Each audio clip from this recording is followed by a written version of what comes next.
Praise the lord. దేవుని నామాన్ని మహిమ గాక. మరొకసారి కలుసుకునే భాగ్యం దేవాదేవుడు మనకు అందించినందుకు దేవుడికి వందనాలు చెల్లిస్తూ వాక్య భావనకు వెళ్తాం. ఈ దినమందు మనం సమాజంలో జరుగుతున్న సందర్భాలు చూస్తున్నట్లయితే అనేకమైన బాధాకరమైన విషయాలు మనం వింటున్నాం.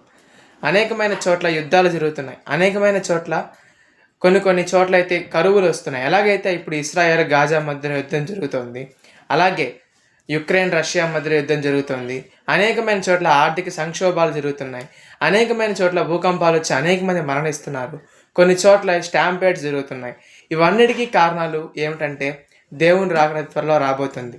మనం కానీ మత్తయి సువార్త కానీ చదివినట్లయితే రాజ్యం మీదకి రాజ్యం లేస్తుందని, జనం మీదకి జనం లేస్తుందని, యుద్ధ సమాచారాలు మీరు వింటారు అని, భూకంపాలు కరువులు వస్తాయని, ఇవి వేదనలకు ప్రారంభం మాత్రమే.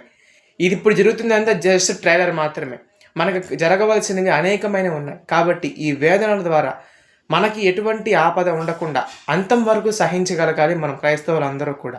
అనేకమైన శ్రమలు మనకు సాతాను ద్వారా వస్తాయని, వాటిని సహించి ఉన్నవాడే నీతి కిరీటాన్ని పొందుకుంటాడని బైబిల్ గ్రంథం సెలవిస్తోంది.